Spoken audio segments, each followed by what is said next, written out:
It's Erev Yontev, Yom HaKodesh. My Tata, Zecher Tzadik Kodosh Levacha, Harav Hagon HaTzadik Avon Halev Jungreis, Zchus HaYogein Oleinu. We always say, Yom HaKodesh Kent. And we start to cry. So today, I would like to take a few moments, not to tell you stories, not to entertain you, but to tell us and to share with us our halachas for Yom Kippur. The essence of Rosh Hashanah, of course, is the blowing of the shofar. The essence of Yom Kippur is Teshuva, Sfilo, Tzedoko, Ma'avin, Esroya, Hagzero. And what does that mean? Teshuva. When I teach my classes, I always tell my people who'd like to know the meaning of any word, go to the first place it is mentioned in the Torah. What is the first one who should have done Teshuva? Who is the first one who sinned? Adam. So what happened with him? He sinned, yes. And Hashem says to him, Ayeko, how are you? And Ayeko also has a double meaning. Echo, how did you do this? Another thing I always teach is you should try to understand the meaning of the words in Lashon HaKodesh. Because in Lashon HaKodesh, every word is definitive. For example, Rachamim. What's Rachamim mean? Not mercy, compassion. Does it really mean that? What's compassion? What's mercy? Can't define it, can you? To each person, compassion means something else. To the Nazi Yamach Shema, compassion was to get rid of all the vermin in this world. Who were they? Am Yisrael. So compassion on mankind, to exterminate the vermin. So what's compassion? So some people today, compassion is euthanasia. Somebody's old, pull the plug. Somebody is terminally ill, pull the plug. So what's compassion? But compassion comes from the word rechem. What's rechem? A mother's womb. The way you feel about the baby you carry under your heart. That's compassion. That's emes rachamim. So let's try to understand the meaning of Teshuva. Echo. Ayeko. Ayeko, where are you? What did you do? Where are you? And tonight or today I ask you, Ayeko, where are you? I ask myself, Ayeko, where are you, Esther Jungreis? And then, Echo, how did you do this? How did you do this?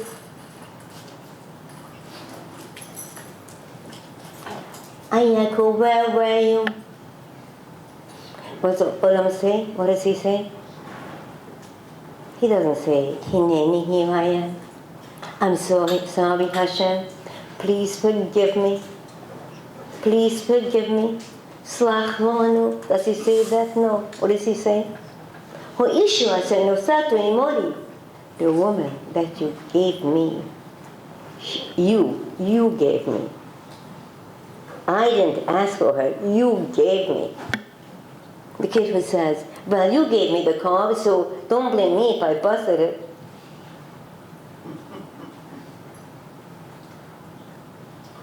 You. The one that you gave me, she gave me from that apple, or that fruit, or that fig, whatever you want to call it. She made me sin. So what we learn from this? Scapegoating. Wasn't my fault. Scapegoating. We have that today. Somebody messes up. I'm not guilty. It was my mother, my father, my dysfunctional home, my Rebbe, my environment, my school. I didn't have mother. God doesn't like me. Did you hear that one already? I did. We have someone in our Jewish history. His story is mentioned in the Gemara. His name was Elazar ben Dordayo. He was a despicable person. He went and he committed every despicable affair. And one day he's with this harlot, this Zona, and she says to him, Elazar ben Dordayo, you are going to rot in hell. You won't be able to ask Mechila. And when she heard that from her, this Zona saying this to him, so what did he do? He ran out into the field and he said, I am Habib mountains and hills, daven for me. What's mountains and hills? Mountains and hills means Mama and Tata. Hashem, do you know why I messed up? Because my mother, my father, they messed me up. It was they. There was no shalom bayis at home. My mother didn't speak to me the right way. My father beat me up. My father paid no attention to me. My father stayed too long in business. My mother was always out. Kedaime, kedaime, kedaime. Scapegoating. So Hashem said, no, the heavens and the earth, the mother and the father, Harimugvas are not going to listen to you, because in your history you had a father. His name was Terach, but he was not really your father. Avraham was your father. Avraham was your father, but Terach was his father. You had a grandfather, Terach, and Avraham Avinu was abused by him. Avraham Avinu was incarcerated by him. Avraham Avinu was thrown into Kibshon Ha'esh, the fiery furnace, the crematory of those days. And how did he emerge? He was the architect of Chesed. If you come from a difficult home, precisely because you come from a difficult home, you have to be a mensch, because you know. This is our whole Torah, and that's why l'zecher l'tzias mitzrayim, everything's l'zecher l'tzias mitzrayim, because we know the heart of an Amona, we know the heart of the Yosam, we know the heart of a Ger, ki Ger ha'yiso be'eretz Mitzrayim. The doctor who suffered, who was ill, understands when the patient says, oh, I can't take it, I can't take it. The doctor who was never ill stopped scratching. You're being a nuisance. Precisely because you are ill, precisely you should know. So his scapegoating on his own doesn't work. You can't blame anyone. And who did this? The first one to do this? Adam. The wife, the woman that you gave to me, you are responsible. Why don't you watch me? Why don't you take care of me? Why did you give me such a woman? It's your fault. Sounds familiar? Poor little thing. He should go for therapy. Now you have to call him the mother. Tell your mother how you feel. The kid is told. Tell your father how you feel. Just tell them. I have anorexia. You know why? The psychologist calls in the mother. Do you know why your daughter has anorexia? Do you know why? Whose fault is it? And the kid is so happy to be able to escape from responsibility. So what do we do on Yom Kippur? Chotosi, Ovisi, Poshati. And what do we say? Avo, but. What's but? No buts. No buts and no ifs. Chotosi, I really sinned. No buts, no ifs.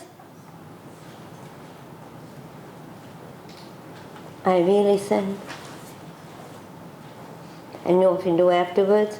Start to sing after each sin. Ay, ay, ay, right? I don't want to sing it now because who knows who will listen to this tape. But we sing. Who ever heard of someone singing after they confess their sins? Can you imagine? A man going to court in front of the defense attorney and in front of the prosecutors, in front of the judge, in front of the prosecutors. Sure, the defense attorney is there, but he doesn't have any voice. He cannot have any defense if the criminal himself says, yes, I did it, yes, I did it. What is he going to say? The judge, take him away, put handcuffs on him. Correct?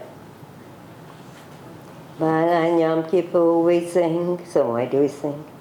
Because who is the judge? Ovinu Oparachamon. And there is no sin that he cannot forgive. When we go to nursery school, we study, we learn a little ditty. Humpty Dumpty sat on the wall. Humpty Dumpty had a great fall. And all the king's men and all the king's horses couldn't put Humpty Dumpty together again. Is it true? Yes. When Humpty Dumpty falls, crash. You cannot undo it. But when you fall, Ovinu Parachamon, he's not a judge only, he's Tati. He's Tati. Teshuva. Teshuva. I knew once a rabbi, Nishtavarach. He always spoke about intermarriage, the tragedy. And then one day, his married, beautiful daughter tells him that she has to divorce her husband, she has to leave her children behind because she fell in love with a guy. He sits shiva. His life becomes darkness. Sometime later, the daughter has chavot to her. She wants to Ovinu, she wants to once and once, she wants to run to Ovinu, Oparachamon, but how can she? She wants to leave this guy. She realizes, she says, oh, we burn some. What on earth did I do? What did I do? Is it too late? Is it too late? Yes, Hashem Yisborach forgives us. But the Father is the boss of Adam. Will He forgive? So one day, she davens and she's still him the whole night. And the next day, in the middle of the night, she goes to her father. It's 2:00 in the morning. She knocks on the door. And she keeps knocking. And the father answers, who is this? Who is this? She says, Tati. Tati. It's me. Tati, it's me. The father opens the door, and with tears, he grabs her, he embraces her, kisses her. My Tyra kin, my precious child, you came home. And that's what happens on Yom Kippur. That's why we sing. I sinned, but I have Ovinu Horachamon. Horachamon will forgive me. Teshuva. Teshuva, don't follow the example of Adam. On Yom Kippur, we have to undo all the Aseres, not only that we have, but the Aseres of our forefathers. You know why? Because we have it in our genes. From the moment that Adam sinned, we absorbed Aseres. It's in our genes.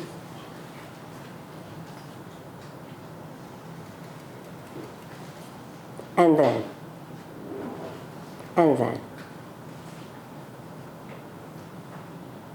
comes tefillah. Do we know how to cry? Do you know how to cry? Do you really? Oh, I know you know how to cry for give me, like a schnorrer. Give me health. Give me a new car. Give me a new house. Give me a chusson. Give me a collar. Give me. But do you know how to cry for the pain of Am Yisrael? Do you know how to cry for the pain of Hashem, who lost his children? Have you thought about that? Have you? Just recently, a few weeks ago, I came back from Eretz Yisrael. I spoke in Yerushalayim at the great synagogue. The synagogue was packed, couldn't find a seat. And afterwards, people lined up for brachas. And I saw a young girl, no covering on her head. I knew that's a shidduch. So I gave them automatically a shidduch bracha. In fact, when I walked in, one of the ladies who is sitting here said to me, Rebbetzin, 40 years ago, you made the shidduch of my mother. And she's still so happy. So very happy. So it is Arab Yom Kippur, and it was B'Shat. That Hashem should give me koyach to make more shidduchim. Be'ezrat Hashem. So it's B'Shat, you should be here to give me that koyach. So the girls line up, they all want shidduchim. And then in front of me stands a beautiful, tall, blonde girl. A beautiful, tall, blonde girl. And I say to her, how old are you? Thinking maybe I would know a shidduch for her. How old are you? And she's crying and crying. She's crying oceans of tears. And she cannot answer me. She swallows. And I look at her, I said, tell me, sweetheart, are you Jewish? So much didn't look Jewish. Tall, blonde. She looked like someone from a Scandinavian country. It turns out she comes from Germany. And I told a story. I told a story in my speech. A true story. I told a story about a mama who lost all her children in the Churban in Auschwitz, and her husband. And she couldn't bear her pain. She went to a Rebbe. This was right after the Milchama, right after the Churban, right after the Holocaust. She goes to Rebbe in Eretz Yisrael. And she cries her heart out, spills her heart out. And she says, Rebbe, I can no longer take it. I can't live my life. And she describes her children. That was Chaimku, that was Moshe, that was Davido, that was Ohel and Miriam, Sara. I can't go on. And the Rebbe listens and he says, you know, as you describe your children, I think I saw a little boy in one of the kibbutzim who is just like your David. Let me investigate. Oh, she can't believe it. She goes home. Against hope. She davens and she hopes. Next day she goes back. The Rebbe said that if it's Davido, he'll investigate. She would come back the following day and he'll be there. She walks into the room. Davido! Mama!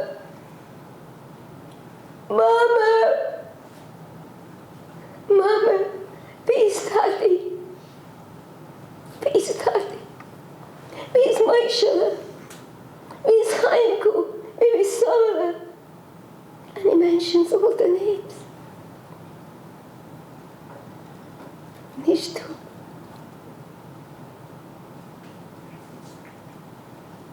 But after Davido will die, who will remember Moshe? Will anyone remember Moshe? Anyone cry for Hanukkah? Anyone even look for them? Anyone? Anyone? I ask you, would anyone even look for them? Would anyone even know their names? So I said, we come to Eretz Israel. We get off the plane at Ben Gurion. The car is waiting, the bus is waiting. Any new restaurants in Yerushalayim? Where are you staying? Oh, I took an apartment. Oh, I'm in a hotel. Where are you going? Well, I'll go up to the Tzafon, to Galil. I'm going to go to the Dead Sea. They say it's very healthy. I have arthritis. And so on.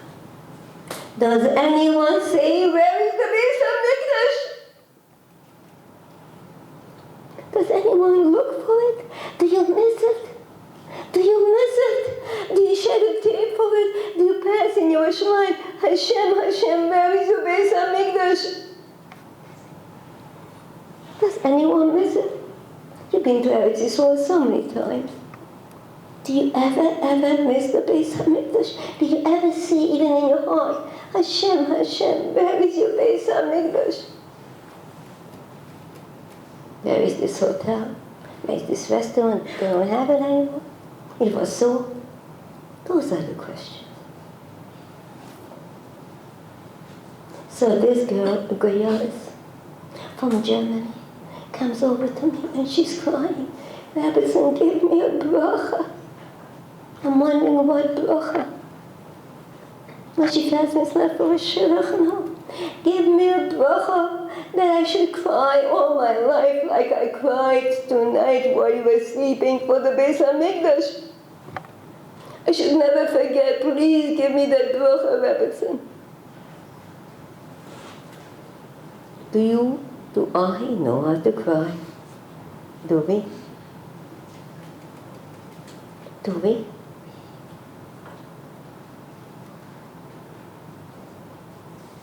Tefillah. When I was a little girl, growing up in Hungary, prior to the deportation. You know, Hungary was the last country to be deported by the Nazis, Yemei. So before we went to Bergen-Belsen, before we were taken in cattle cars to Bergen-Belsen, whenever I would go to shul with my mommy, I would see the ladies in the Ezras Noshim. You know what they were doing? Crying. In America, if you see somebody crying in shul, you go over. Somebody's sick. Does somebody need a shidduch? Do you have parnasa problems? Why are you crying? Why are you crying? Could it be that you are crying for the Beis HaMikdash? You must be kidding. You don't even remember the names of Hanukkah. It's gone. Your heart is empty, your mind is empty. It's gone.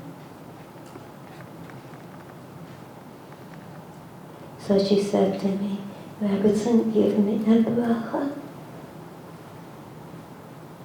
I should never forget this story. I should cry for the Beis HaMikdash till Mashiach comes. That's the bracha I want. A Jungreis from Germany. Do you understand this? Do you understand it? Please take just a few moments and think about it.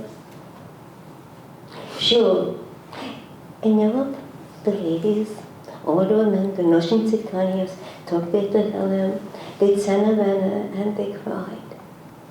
Did they know Taich? Did they know Pirush Rashi? Did they?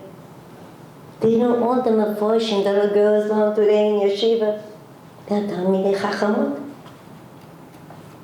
Did they know all that? No. Did my mommy know all that? No. Did my mommy know Rashi? No. But my mama, when she opened the Tehillim, she cried and cried and cried. Today we know all the Meforshim, Our girls are brilliant. But did they ever cry? Except for give me, give me, give me. A shidduch. Parnasa. And even help me lose weight. Do you understand what happened to us? Do you understand what happened to us girls? We go to Shul Yom Kippur. How many of us whisper, that's a stunning dress. Where'd you get it? What are you eating tonight? What are you having for breakfast?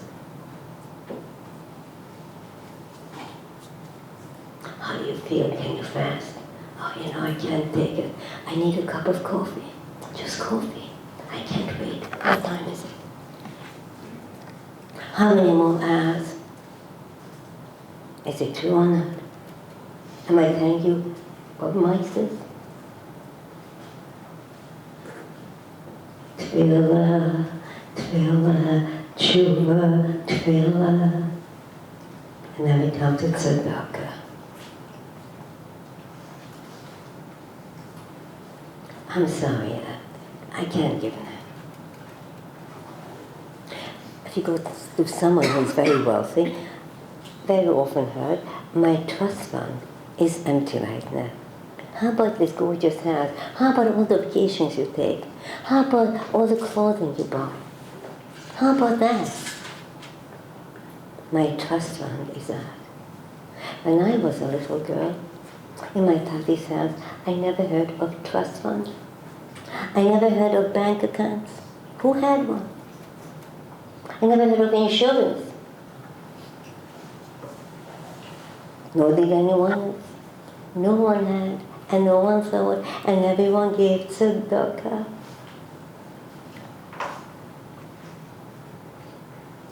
How much is tzedakah? What's considered tzedakah? Let me tell you a story. I was in Ballpark. Ballpark is an amazing place to be before Yom Tov. Everyone is running, everyone is rushing, buying last-minute things. And I see a lady on the street. Tzedakah, tzedakah, tzedakah. Everybody stops. It's before Yom Tov. Everyone takes some coins, some $1, and they give it to her. And then I watch her. She decides that she needs a lunch break. She's tired. So she leans against a wall and opens her pocketbook and takes out a sandwich and starts to eat. Or maybe it was crackers. I shouldn't be choshed because she didn't wash. Maybe it was just cookies. I don't know. But from a distance, it looked like a sandwich. Maybe, as I said, it was just cookies. And then another schnorrer, a colleague, comes walking on the street. Tzedakah, tzedakah, tzedakah. Everyone gives him as well. And then he passes her. Now he doesn't know that she's a colleague. So he goes over to her. Tzedakah, tzedakah. What is she going to do? What is she going to do? I'm watching. What is she going to do? She opens her blouse and shares what she collected with them. Do you understand this? So I said, Hashem, look at you, Noshim Sidkaniyos. In her marriage, you have to give a Gemar Chasim Tavo to all of us. Do you understand this, friends? Do you understand this? And I'm sorry. But are you sorry when you go on that vacation and you go to eat out? Do you know, when I was a young wife, a young Rebbetzin, and I was a little girl, here in America, never mind in Europe, never mind in the concentration camps, here in America, never did we go to eat out. I don't even know what that means. Who could afford it? If nothing else, who could afford it? Once a year, just once a year, I took my children to a pizza parlor, a pizza place right here in Far Rockaway. In those days, we didn't have pizza stores in Northwood, maybe my husband's outside, Harav Shulam had it Jungreis, Schusayik in Oleinu was the above. So once a year, Erev Pesach, because the house was clean already, I took them for pizza. That was, and didn't eat it inside. I just bought a pizza in the corner or outside, and then we cleaned the car. We look forward to that, the pizza Erev Pesach. When you come to a house, tzedakah, I don't have. Before we could ever say those words, we had.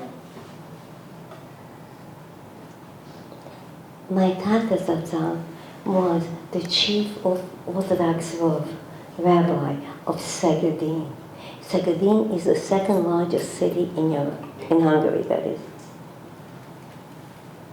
It's not Szeged, that's Romania, a small shtetl. Szegedin was a cosmopolitan, sophisticated city with concert halls and so on. Excuse me, I don't want any taping, okay? Szegedin was one of those cities that was totally reformed. The reform movement had started. The Reform Temple was huge and magnificent. My Tata was the first kibbutz in the world. He went to Szegedin with his biberhet and his bekercher to bring back Am Yisrael. He built a mikveh, unheard of in those days. My Tati's and my mommy's home became the Jewish hotel.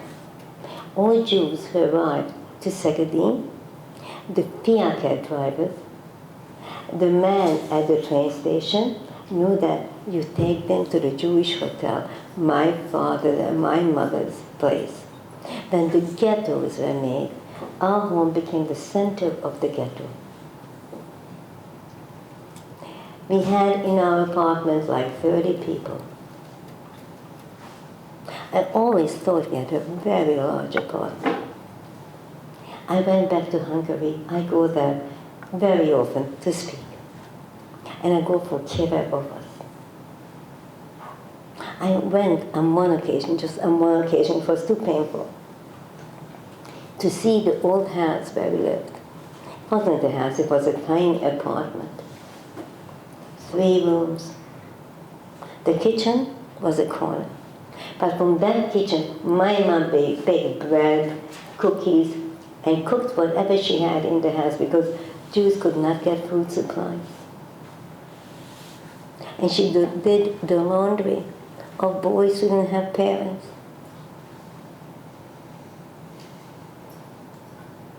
I remember when, from a neighboring community,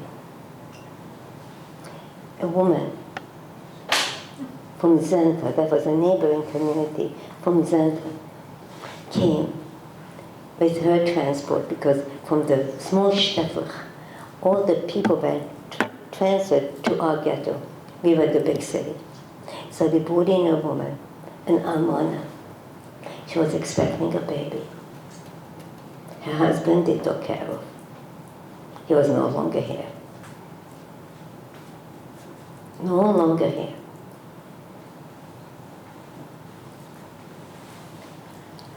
My father and my mother hid her at the risk of their lives. Because pregnant women were at risk, you know that. They were killed immediately. And so it was. When it came time to give birth, my tati made the mikveh into a hospital for infectious disease. So the Nazis, Yemach Shemam, should hesitate going in there. The baby was born. My mommy delivered the baby. The baby was sickly. My mommy and my tati told my older brother, to hide his prayers and take off his yellow star and jump the walls of the ghetto to get medication to save this baby's life. Do you understand that? Do you understand that? Do you know if he would have been seen, he would have been shot immediately? There was never a question. We have to save another life. Our lives, we have to save. My brother came back, Chazdi Hashem, with the medication. When it came time for deportation to the concentration camps, this lady was deported to a concentration camp near Vienna. My Heilige Zeder, my mama's daughter, whose Rebbetzin was killed in Auschwitz, his family was taken to Auschwitz, was deported to that concentration camp. The Rosh Yeshiva, Harav Hagon HaTzadik, Tzvi HaShakoyen, Zchus Hayyin Oleh. My Zeder took over hiding this baby and the mother. Now, right before the liberation, the Nazis, Yamach Shemam, saw that they were losing. They were in desperate need of money, supplies. So they made a deal for just a few Jews. My Zedi was registered for that deal. They gave place for him on the truck that would take them to freedom. My Zedi gave up his seat for that Amona and the baby. That woman was seated next to the altar, Silama Rebbe. And she made a promise to herself, if I was Zeicha to come out from this Gehenna with my baby, I want to be Meshamish and altar Zokin Talmid Chocham Rebbe. She married him. My mama, Ohel Shalom, Rebbetzin Miriam Jungreis. When she was nifter here in America, in New York, the Tzilana Rebbe from Williamsburg came to give the hesped. Because that Tzilana Rebbe today was that baby. Do you understand this? Tzedakah, it's not only money, it's not just writing a check, it's giving you life. It's giving you life.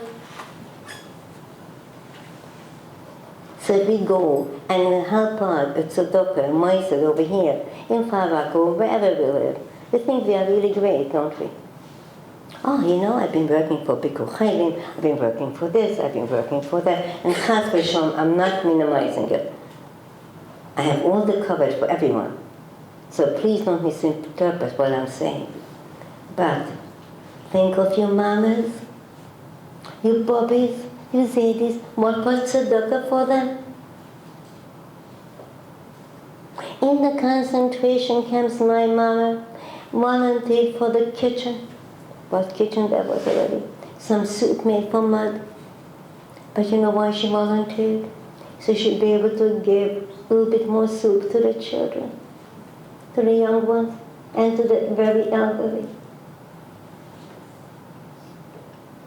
My Heilige Tata, in Bergen-Belsen, we made a kazayis, a bracha. Take a kazayis, a bracha, and make hamayselachem in ha'oretz. And bench. And the rest of the bread he hid at great sacrifice. And he taught us children to count the days.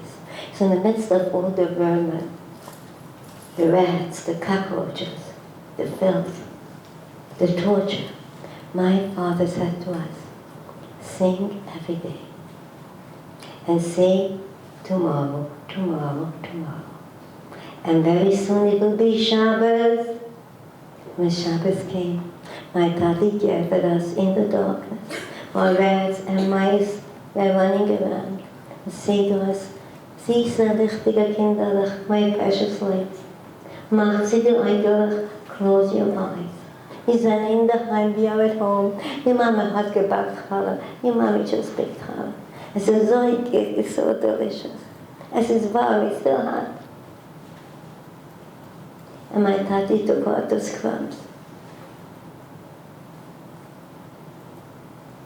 and gave it to us and started to sing Shalom Aleichem. And my younger brother one day said, Tati, Tati, ich sehe nicht kein Malachim, du. Wie sind die Malachim von Shabbos? I don't see the angels here. God, the angels of Shabbos. And my father, my Heilige Tate, the tears running down his cheeks, said, that's my Kinder, you my children, you are the angels of Shabbos. So we became angels of Shabbos. Do you know who you are? Do you know who you are? You are all angels of Shabbos because our Father is the King, HaMelech. Be coronated, Avinu Malkeinu, HaMelech HaRosh Hashanah. Now Yom Kippur, Avinu Ofer Rachman, Avinu Malkeinu, Chotonu Lefonecho. And He's with us. Teshuva, Tefillah, und Tzedakah. Sei es gebencht, diese Kinder. Every Yom Kippur, I always went home to my tati and my mommy, poor Baruch. I was a bobber already, but I went home. My daddy Zatzah would put on his baggage, his lister head, and he would cry and cry and cry and give us the bracha. And then he would add his own bracha. Malachim Rachmin Zangin Nidli, my king. Angels of mercy should always go with you, my child.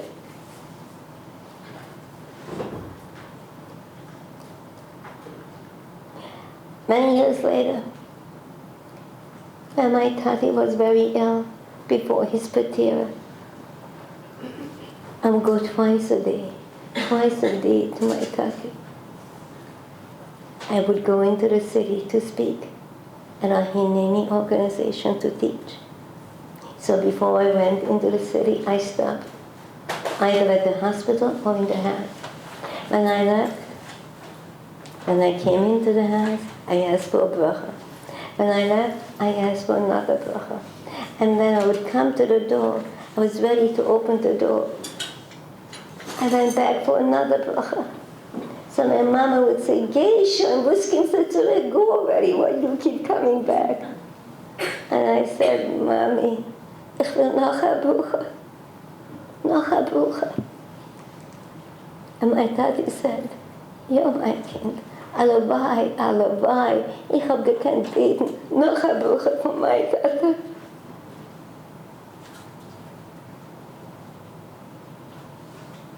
Noch a bracha. So sicher, Kinder, I'm an elder boy. I went through the Gehenna.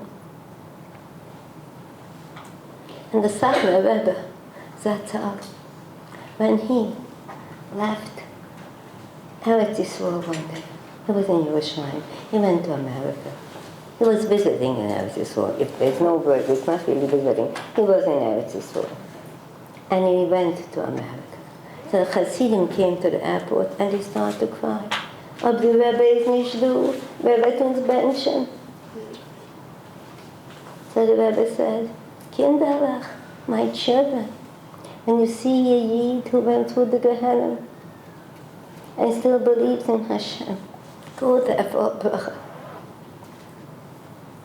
I went through the Gehenna. I hope Hashem considers that I believe in Him. I hope that He will remember Vayom Hadin. So I want to give you all a bracha. Forgive me for my tears. But I grew up with tears. I learned early in my life what it means to cry. Not for candy, no. For Am Yisrael. and to cry in front of our King. Ovinu Malkeinu, Opa Rachamon. Hashem should give us a kid geben kinderach. A gmar chasim utayva. We have a foolish shalimo. And we should be able to have nachas, not just nachas from our kinderach, but more important nachas from our own lives. So if we have nachas from our own lives, our kinderach and Am Yisrael and the Rebbeinu Shalom will have nachas from us. Sei es gebencht. Yevarechechu Adonai v'shmechu. Yehu Hashem ponu v'lecho v'yichunecho. Yisu Hashem ponu v'lecho. Yitzenu v'shalom. Ovi zeiche to gmal chasim taiva. Sei es gebencht kinderach.